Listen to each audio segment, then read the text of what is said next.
guys ain't just kicking back and enjoying the ride, because the ride now is a whole different scene. It's, for fun, they're going out the yard stabbing dudes, having riot. That's what they do for entertainment. So that's what you just drove up into, right? Yeah, I seen a dude. I was there not even a month, and I've seen people. I seen a couple dudes die in the joint before that. Right. But I was there a month, not even a month, and I won't say what group it was, but it was some Hispanics. They threw their homie a spread during day room. This is back when we were able to have day room, and waited for the cop to come through to do the closed beat count, and wait for him to leave our section, leave our pod, and wait for the tower officer to go across to the next pod, and they killed him right there in the day. I'm on the phone. I'm probably 10, 15 feet away. I'm on the phone with my folks. So the same dude they threw a spread for, they killed. Yep. Yeah. Dude, literally, they fucked him up. It was like two other dudes. It was 2 dudes that was on him, and they were stabbing him. And finally, they got dude to the ground, and the one dude just sat on top of his stomach and was just yakking him. Yeah. And finally, they jumped up and ran to their homie cell, got rid of the shit, and then hopped in the shower. I'm on the phone 15 feet away. I tell my people, like, hey, man, let me call you back. Hung up the phone. I'm literally watching air bubbles come out of this dude's chest. I literally saw him take his last breath. Right. And I'll never forget, homie, as hard as I'd like to say I am, or all of us, ex-convicts, convicts, as hard as I want to say I think that I am and portray that I am, man, homie, I went back to my cell that night, dog, and was like, God damn. Yeah. And it was just, it was one of them moments of clarity, like, damn, you know what I mean? Yeah. And it kind of like made me, I'm like, okay, I'm like 18 months to the house. I'm in the worst spot I can be in. Right. Come on. And the thing about that, and the thing that got me, I've seen a lot of dudes get murdered in prison, man, is like in that situation, those dudes were, a spread is when you have food, they were probably just hanging around. The guys that did that, I don't know, they're probably just eating. It was his birthday. Yeah, hey, homie. Yeah. I mean, you would have no idea that within 2 or 3 minutes they would be killing somebody. And it's just that whole mentality that it just blows me away. It blew me away when I was younger. I seen the same shit, man, and it just wow. So how much time did you do there in the high desert? Like 17 months. All right. So did you have any problems when you were there, or? Oh yeah, we ended up getting in. We ended up getting into it with the Woods. It was like was that over you, or was that just a problem in general? It was over me, but it was kind of like a proxy war, if you know what I mean. It was like imagine this, and this is for the youngsters to hear this. This is how small shit can happen over small shit. Right. A cassette tape went missing off the white boy's table, and it was like a heavy metal tape. Right. And somehow it came out that the blood had took the tape. Right. In my mind, so before all this shit happened, motherfuckers is coming around like, hey, anybody got the tape? And somebody took a white boy's tape. I'm like, what kind of tape is it? You know what I mean? Like, yeah. They're like, oh, it's I remember it was like a heavy metal band, right? Yeah. And I'm like, well, what do we want with a motherfucking, who listens to heavy metal? Right. And so anyways, motherfuckers didn't handle their business and step up to the plate and deal with their folks who did it. So it ended up being a war. Homie, it was 25 blacks on the yard, and it was 74 white boys. Yeah. And so it was 3-1, you know what I mean? And they got I remember standing there at the basketball court. I bent down to put my Hard Rock cup of coffee down on the ground to get a light from the homie, light my cigarette. I heard a pitter patter on the basketball court, and I look up and a knife come by my face. Boom.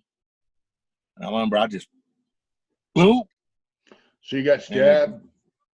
No, I got nicked. Okay. And so it just went down, man, and it you know, we went at it for a good, it felt like 2 days, but I think it was like 13 minutes. Yeah. And yeah, if I you remember, don't know, when you're in the middle of a riot, 4 or 5 minutes seems like a fucking half hour, Yeah, man.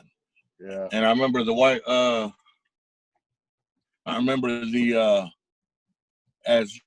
all the police are hitting the yard, and they're, they got them set up their skirmish lines and all that, separating, the races and all that. And here goes another cop from another yard. He's trying to take me over there to sit me down where the whites are. Yeah. Hey, the sergeant like, no, fuck no. Yeah. He goes with the blacks. He's probably the reason why this shit fucking happened. You're a mainline dude. You kind of like got an old school mentality people put into you, right? So you're like, it's like when you're going to a spot like I don't want to say like your enemies or whatever. Like if I'm going into a spot where I know the blacks are going to kill white dudes, like you can't say no. Like, hey, I'm not supposed to go over there. You can't say nothing because that's kind of like weakness, Yeah, you know what I mean? Like, yeah. I learned that. I learned that in the shoot, Mitch. That first shoot term I did in Tasby, they sent me out to the yard. They set me up and sent me out to the yards with the white boys. Yeah. And I went out there and got off. You know what I mean? I had to. Yeah. And my celly was like, he was in the law library cages. Yeah. And he was like, just go. He was telling me, just go. He's like, don't turn it down. He's like, you gotta go. Your door opens, you gotta go. So I'm sitting there getting escorted out to that yard, and I knew what time it was. As soon as I got uncuffed, it was cracking. So let me ask you, so you paroled from High Desert, right? Yes, sir. So you were fucking up. So you did almost your whole 7-year term, right? I did. Matter of fact, if God forbid I ever go to jail in California and have to go to prison, CDC owes me 2 days, bro. Oh, wow.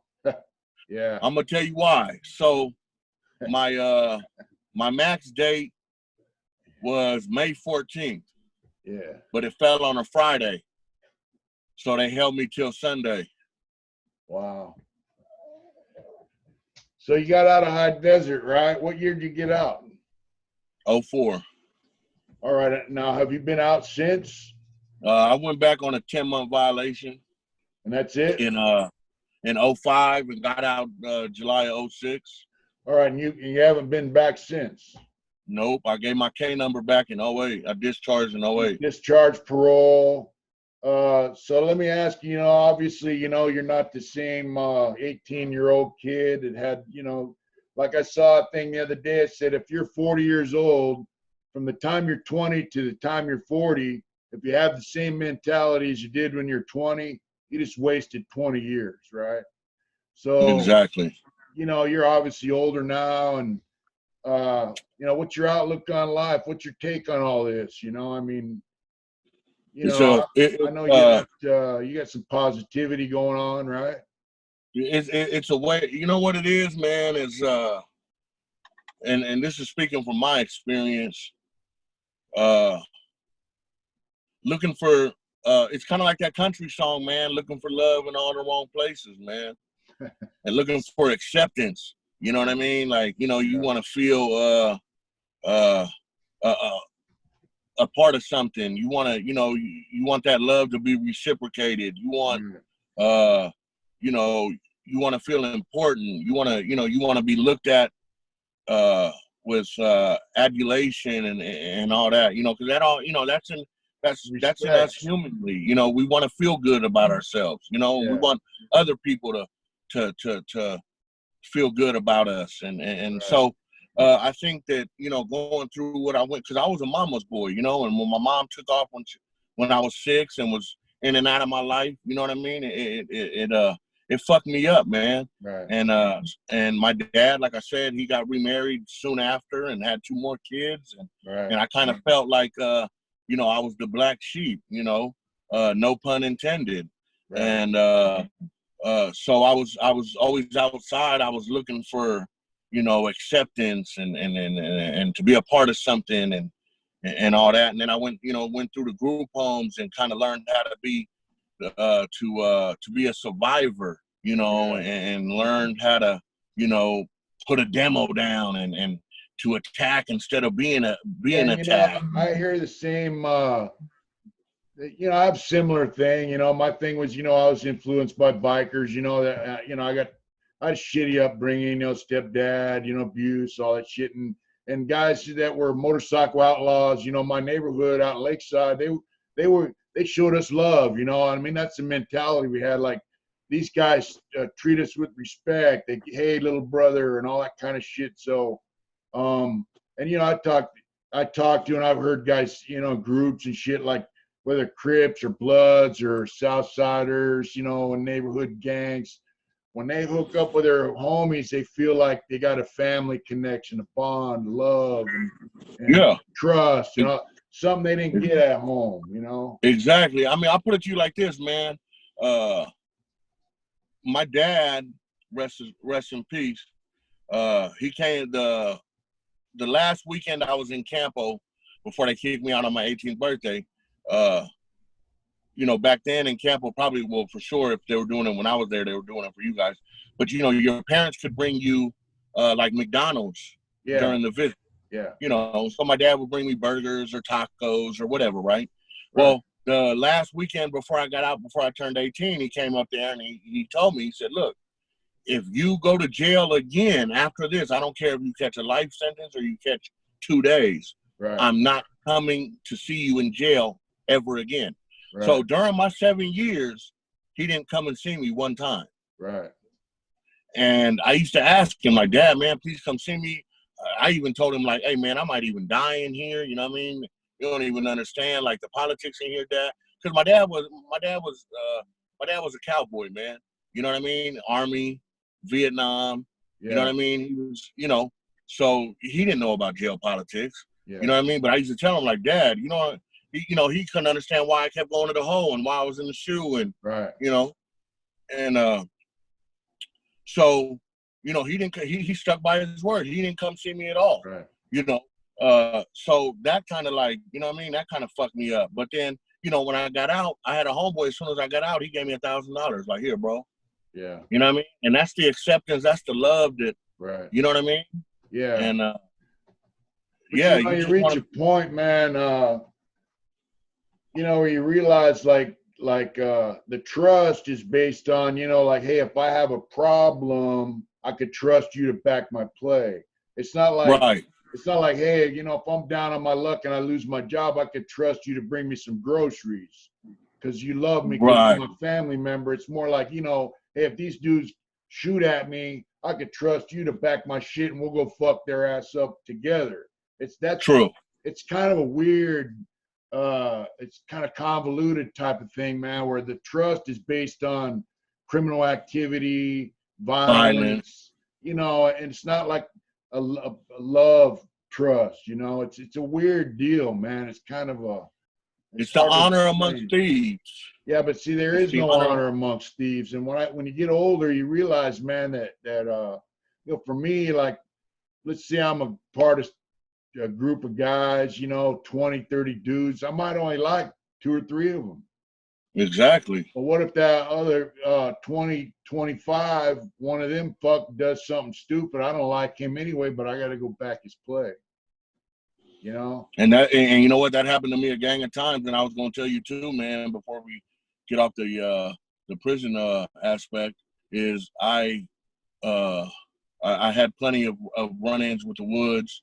I was involved in a couple little riots with the Southsiders, but most of my fights in the joint were with other Crips. Yeah, you know what I mean. Just whether they were testing me or just whatever, you know what I mean. Right. And so, you know, there really is an honor amongst thieves. Well, we like to think that they're, we live by a convict code. And I try to tell, homies now, like younger homies that, when I go back to San Diego, and my daughter still lives in the neighborhood and all that. And, and I run into, now it's homies' kids that are involved. And so it's like, right. I used to run the streets with your pops, you know what I mean? We used to go to juvenile hall together and county jail and prison, you know what I mean? And so I tell them, like, look, man, ain't no more gangsters, bro. All the gangsters they're dead or they're doing life. Right. You know what I mean? Now ain't the time to be gangsters, bro. You know what I mean? So what have you done? What have you been doing with yourself nowadays that you're out of prison, you're out parole? I mean, what do you got going on? So since 2008, I've been driving trucks. I broke my back I found out that I had a broken vertebrae in my back about 2 years ago. So I kind of ran myself down until I really couldn't do anything anymore. So I'm just I got one more back surgery coming up. I'm trying to avoid it, but I live life, man, and I try to stay positive, man. I don't get high. I don't drink. I just started smoking cigarettes again about a month ago, and I kicked myself in the ass. Yeah. But I'm writing a book that I've been writing this book since about 2010 because the homie got at me like, man, you need to write a book, dog. And so back then I'd write, I'd be on my off time in the truck in the sleeper, and I'd get back there and I'd write a little bit. So, but I'm almost finished with the book now. I'd like to think that it's that I got everything right in it as far as like when I'm talking about prison politics and the history in prison. I'm not giving up no game that nobody doesn't know, that you know what I mean, that hasn't been tried in court or whatever, you know what I mean? Yeah. But I'd like to get it to where I don't want to speak on this group or that group and say something wrong or you know what I mean, get my facts wrong. So I try to I've talked to people, to convicts, and then I've went off of what I experienced personally. I went on the internet and I mean, you can find anything on the internet, man. Court cases all day. Yeah. I went and researched that. You know what I mean? So there's nothing in the book that somebody can be like, well, you know what, that ain't true, or you know what I mean? I tried to lay it out to where people could really understand the depths of me going in prison, literally being the most hated. When I was in the joint, and I was telling my dad this, and he couldn't even fathom it, I said, Dad, look, every yard that I was on, I was the most hated person on that yard.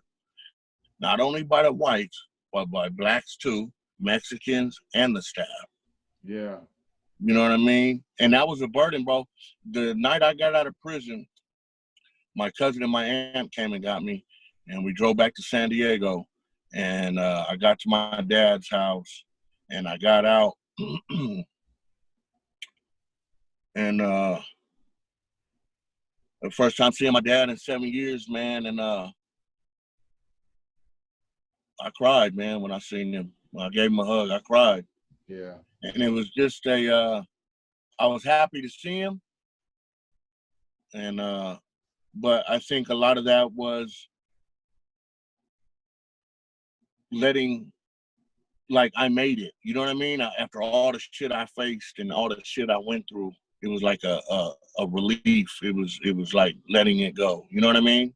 Yeah. And I'll never forget that feeling, man. And I went back one more time for a 10-month violation. And I tell you this, man, that door closed and on the 4-yard at Donovan. And that's when it was still reception on that violation. And I was like, what the fuck am I doing back? Yeah. And I literally told myself that time, I said, you know what, when I get out, I said, I still lived in the hood and everything. Homies would still come over. We'd be drinking. I'd be hanging out. We'd be at the rec center hanging out, fucking go to the bar, hanging out, getting into it with dudes. I'm like, you know what? Fuck this. Yeah. I'm done. Yeah. You know what I mean? I'll never be ashamed of what I am and what I was. You know, I'm not a gangbanger, you know, but I'll always be a part of that neighborhood, you know, where I grew up, my friends and all that. Yeah. I'm not ashamed of that. But I'm a man now. You know what I mean? I need to separate being a man from what I did as a teenager. Right. You know what I mean? And I've actually had a couple offers to like go to juvenile halls and shit and talk to at-risk youth and all that. Right. And I haven't followed through with it, but it's something in my future, man. You know. Yeah. Well, you know, there's no future, man. People can definitely learn from you. You know, I mean, you know, like you say, you were the most hated guy in the yard. That's probably an understatement because not just guys hate you. You know, like you said, you know, personally, me, I didn't give a fuck. You know, guys are white Crip. I'm just like, yeah, whatever. You know, but you know, because I understand. Like someone told me, like Snow Rock grew up in a black family or something. I don't know the circumstances there, but everyone has their own circumstances, you know, and choices they make to be what they are. So I was just like, I didn't give a fuck. But you know, there were policies in place, you know, for whites, like, hey, you can't be on a yard with these kind of guys that come from upstairs. They're big homies or whatever. Like, hey, you know, now it's hands off. It's not a big deal, but. You know, so I mean, you were the most hated guy. You were the most wanted guy, huh? Yeah. Oh, so you know what? I've heard that Mitch a couple times, right? Yeah. I've talked to a couple homies that are still in there and all that, and they're like, "Man, they don't even trip, bro." I'm like, "What?" Yeah. So you mean to tell me I went through all that for nothing? Yeah. So, you know, your experience is unique, man, and you know, you didn't fucking PC up, raise your hand, like, hey, I gotta go. You know, it's just hats off to you for that, man, because you could have been murdered. And yeah, no, I mean, you know what? Hey, you know, and it wasn't. And I know you know that. No, I do, and you know, I'm not gonna sit up here and toot my own horn. You know, I know what I'm about. You know what I mean? And but my biggest thing was having to look at myself in the mirror, dog. And I always looked at it like this. You know what? If you're going to take me off this yard, I'm going to take you with me. You know what I mean? I'm not the only one going to be leaving this motherfucker. I mean, you know, you made a choice to be what you were, what you are, and you lived through it, and you didn't back up from it. So, I mean, you know, that's a big deal. So now you say you're clean, you don't party, you don't get loaded, so you go to 12-step programs, anything like that? No, you know what? I actually, not to, and I'm not saying this to look down on drug addicts or nothing like that. I never really fucked around with dope, bro. I smoked weed, but I've never like got into like crystal or heroin or none of that. You know what I mean? And I drank, but I was I'd like to say a social drinker. I drink when I was with the homies. Yeah. You know, I was never the type that would like get off work and go buy me a beer. You know what I mean? So you don't drink anymore? You're all good? Nah. Yeah. Nah. I think the best thing I do is eat now, bro. That's yeah. I have a problem with that too, you know, portion control, right? Yeah, that's it. The only push-ups I'm doing is pushing away from the table when I'm full. Yeah, so like you're working, you know, you're family man. Yep. You're on track. Yep. No problems with the law. Nope, none, man. I think I got my is that, you know, you can go through all this and, you know, get your shit together and wake up and have a life. And you know what? And coming from you, there should be no excuses for the kids not to have any excuses because, I mean, you went to jail the same year I was born. Yeah. And you got out, not even 2 years ago? It's been 2.5 years about, yeah. 2.5 years, bro, and look at you, man. And you know, I ran across your video. I was gonna do an interview. Death's probably gonna be like, man, you went to interview with me.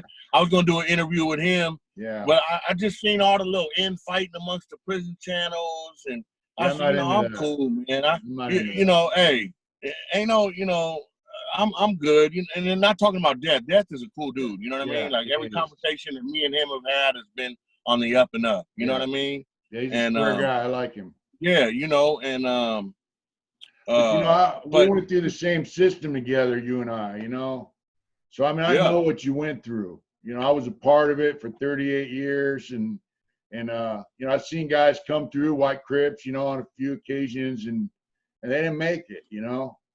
And so, you know, you got at me and we kind of chatted and this and that. I wanted to interview because, you know, you went through the system, man, and you survived, and you're out here in the world. You know, and plus we're both from San Diego, so, you know. Man, that's that. You know, hey, it was funny the other day when I caught you live, and they were asking you about the bolts, and it was funny. I was chuckling because in my mind I'm like, come on, man, mama ain't gonna sit up here and answer all that. You know what I mean? Like, but you know, hey, you know, it's like, you know, they like, oh well, how is a white Crip and this dude that's got, mother's got to understand. Look, hey man, that's just the life that we lived at that time. Yeah. You know what I mean? Yeah. And back then, you didn't tattoo them things on you if you didn't earn it. Yeah. You know what I mean? Know, it's so it is what it is. You know what I mean? And look at you now, bro. 38 years, got you know, you and your wife, got you a little fucking cottage up there in the middle of nowhere, staying away from the virus. Yeah. You yeah, know? we're in the mountains. Yeah, I got my business and stuff. I got, you know, my artwork and whatnot. But man, you know, bottom line is you grow up. Here's my thing for youngsters, man, is you know, when I was young, I used to see guys on the yard and I think, man, that dude's smart, or that dude's cool, or that dude, you know, there were guys that had knowledge, you know, they could tell you stories about shit. They were on the yard and they were older cats, right? I thought, well, you know, there's no reason that I can't be as cool as that guy or as smart as that guy or as knowledgeable as that guy. I can be that. Just because he's here and he's that, I'm looking at these cats, I'm thinking, well, you know, I can be all that too. And so these kids out here in the world, they can be all that too. They don't got to go to prison. They don't got to follow some dumbass that's trying to use them up and get them a life sentence or get them sent to prison. They don't got to go through all that. You know, I mean, the new gangster is getting a 9 to 5, taking care of your family. That's right. Doing what the fuck you want to do. Yeah. Instead of fucking laying in a cell. Yeah. Smelling another dude's farts. Yeah. You know what I mean? Eating what they want to feed you. Yeah. And you know, in one of the videos you were talking about how the food quality just fucking went down the toilet. And I remember that, man. Yeah. I remember when I first hit Donovan, and even after Donovan, when I went up to Tehachapi, we'd get these big old fucking cinnamon rolls, big ass coffee cakes, fucking the SOS was just piled on your fucking full of meat tray, metal tray, fucking. By the time I paroled in fucking 2004, I wasn't even eating half of the fucking chow. Yeah, because it's garbage. Yeah, it's garbage. Yeah. The fucking roast beef would be fucking green and purple. Fucking. Hey, look, man, I made some spaghetti the other night. You know, wives tell me how good it was. I went change the oil on my motorcycle last night. If you know, you said someone else told me this on my Instagram. You know, being a gangster now is having a job, going, doing that work, getting that paycheck, paying the bills, take care of the family, and then you got money to do what you want. No one can come and take my motorcycle away. No one can come and take my old beat up truck away from me because I bought it. I pay the registration on it. I pay the insurance on it. And I get the money to do that from working, from selling T-shirts, whatever, you know. I mean, that's gangster now. I mean, it's you know, to me, gangster means, you know, it's hard and it's about the money. Well, you know, it's hard to have a fucking job. You know, I got a little youngster up here. He does wheelies on his motorcycle and he's a daredevil. He does burnouts. He's a young man, you know, and I met him and he made a post on his Instagram and he says, you know, people look at me and say, oh, it must be nice, you know, because he got a nice motorcycle. He's got all custom shit on it. And his response is, you know, when I see you laying in your bed till 10 o'clock in the morning on Saturday and I'm at work working overtime, I tell you, yeah, it must be nice, you know. That's hard. That's gangster shit, you know. He's busting his ass to get what he wants. That's the go-getter. You know what I mean? Yeah. Why everybody else is fucking sitting there fucking with their finger in their ass. Yeah. He's out there grinding. You know what I mean? You can't lay around on your ass and then run around and try to get shit the easy way, you know. I got busted selling tobacco before I got out. I got a 5-year denial for that. And when I got found suitable, when I got found suitable for parole, my board member used to be the warden at Soledad, you know, and you know, he's a tough guy. You know, he was the ultimate fighter training. He was a Marine. But he came out after the hearing and he told me, hey, look, man, that write-up, you know, he's like this, you know, he says, that write-up, you know, I says, yeah, I know. And he goes, don't take the easy way out. And I thought, man, I said, man, you got my word, man. I'm going to do it right, you know. And so let me ask you this. Yeah. When did your attitude or your disposition change into, you know what, I'm going to try to go home? Well, my attitude about I'm going to go home didn't really change for a long time. But in 97, I flushed a 1/4 ounce of crank when I was in Corcoran. I said, man, fuck this, you know. Right. You know, I'm out here threatening guys, telling me I'm going to stab you, I'm going to beat you in the head with a pipe if you don't pay me. You know, and all my friends were gone. Older cats I knew were gone. I'm like, man, fuck this. So I quit getting loaded. And in 98, I quit getting loaded. And then I said, you know, if I'm going to be in prison for my whole life, I'm going to do my artwork.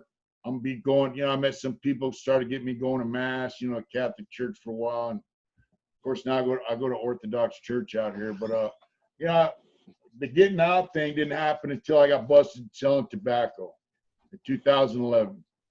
So that was kind of like the starting point of like, you know what, I need to start programming. Well, I was programming, but I was still doing the dirt, you know, and I said, hey, tobacco's not drugs. It's all good. You know, I can make some money. But when I got busted, they put me in a hole and they sent me over to Soledad. My counselor, I go, how come I can't go back to North Block? And he laughed at me. He goes, man, all them dudes told on you. They don't want you back over there. Then when I got to Soledad, I got my property. These motherfuckers stole half my hobby shit, almost all my hobby shit. All my CDs, you know, all this shit was gone. The Goon Squad got me for 700 books of stamps. Them dudes in hobby and on the tier, they stole 800 books of my stamps. So when I got to Soledad, I said, man, you know, guys were starting to go home. I said, man, I didn't fuck over anybody. I figured out how to get tobacco in there, how to smuggle it in, how to sell it, how to get the stamps. You know, I figured out the whole deal. That was my deal. Right. I figured that out, and I did it. And I did it to make money for myself, my family, whatever, you know. Right. And then dudes told on me. I didn't fuck nobody over. Them dudes told on me, man, because I didn't give them a fucking cigarette. Fucking pieces of shit. So that's when I realized, man, you know, I'm gonna get out. Fuck prison. Fuck trying to be comfortable. Because you know, I come from a generation where they say, hey, you know, you're going to be in prison. You can make life comfortable for yourself while you're in prison. Right. And that was the whole deal, you know, I mean, so I just said, you know, I'm done. I'm not trying to be comfortable in here no more. I'm going to be comfortable on the street. I'd rather eat bologna out here than a steak in there, you know? Man, my worst day out here is way better than my best day in there. Yeah. You know what I mean? So, yeah, you know, there's no easy way out, man. Nah, you know, and so, you know, when me and you started, because, you know, I like I said, I was last summer I started watching the prison genre channels or whatever, and you know, and then I started seeing dudes like basically still excuse me, still trying to politic basically, and I'm like, come on, man. Yeah. You know, and so I was kind of like, you know, and then I ran across yours, and I said, man, this is a real motherfucking convict right here, dog. Yeah. And, you know, and you know, we started chopping it up, you know what I mean? And that's what it is, man, is you know, some of these dudes do it for the glory, man, and you're really doing it for what you say you're doing it for, and that's to, you know, if you could get across to one youngster, man, and then that you know, your job is done. you know, some of these dudes use it as a hustle. You know, they'll get on there and complain about, you know, they done lost their job or whatever, and, you know, asking their followers for handouts. But, you know, like I told you, man, when, you know, hey, as soon as I found out you had a shirt that fit me, I bought that shirt, man. You know, and I don't do the skulls. Hey, I don't do the skulls, bro. Yeah. But I rock that motherfucker with my black cowboy boots. That's right. That's my hustle. You know, my artwork, my shirts, that's my hustle. You gotta do, man, you're gonna have to give me I need a blue one. Hey, we're gonna do a prepaid sale on a shirt. We're gonna have button ups. It's gonna be a Dickie style button up. And we're gonna do T-shirts, tank tops, and then ladies shit. So we're gonna do a prepaid thing. We're gonna offer different color choices. All right. Yeah, well, you know, as long as you get that 5X, I'll buy it. Yeah. I got two of your stickers on my truck, just letting you know, man. So you know, I fuck with you, Mitch, man. You know. Well, it's good to have you on my channel, and I like you know, chatting with you on the Instagram and shit, man. And you know, you got a story to tell, man. And you know, there's youngsters out there that'll listen to you, and like you say, if you could reach one of them every now and then, you know, I would encourage you to do that. You know, finish your book. We'll have you on here when you finish your book. We could talk about that. And you know, I just you know, hats off to you, man. I mean, you know, if you're from a different genre, you know, all that shit, man. But you know, you went through hell, dude, and you survived, and you're doing it right. And I just want to congratulate you. Well, thank you, man. You know, and likewise, man. And thanks. You know, just keep doing what you're doing, man. You know, all them years you sat behind them walls, man, and now you're actually being a productive citizen. Yeah. Instead of taking from your community, you're actually adding to it, man. And so, no problem, man. And that's what it's all about, you know. And thanks to your wife for being the editing wizard, the whatever it's called, technology wizard. Yeah, she's gonna be on this one for a couple hours, unfortunately. Sorry. My parole officer up here told me, he goes, you know, you guys aren't just living here in this community. He goes, you guys are making a positive impact on the community. He goes, and I live in this community, so I appreciate that. You know, my parole officer told me that. And so that's what it's all about, man. So. Oh, real quick, you just reminded me of something. You don't even have to put this on there. You remember Sergeant Fox from Donovan, the white dude Fox? No. Cool dude, man. I mean, not as far as like bringing anything in or anything like that, but he, cool dude, you know what I mean? And so I'm on parole, and all of a sudden I get a call saying, yeah, my parole officer got switched. I'm like, cool, because I had the parole officer I had before that, she was a bitch. Any kind of blue or anything like that, she'd want to violate me. Yeah. And so anyway, so I'm waiting on this new parole officer to come to my house and knock at the door. I open the fucking door, and it's Sergeant fucking Fox from Donovan. Yeah. And he's like, what's up, motherfucker? Whoa. I'm like, oh, man. So anyways, my wife, my ex-wife, she had kids previously, you know, from a previous marriage, and they grew up in the neighborhood too, and they got involved in the shit before I had gotten out. And anyways, they had got into some shit one night, and next thing you know, the gang unit raised my pad. Well, since I'm on parole, they took me to jail. They took me downtown too.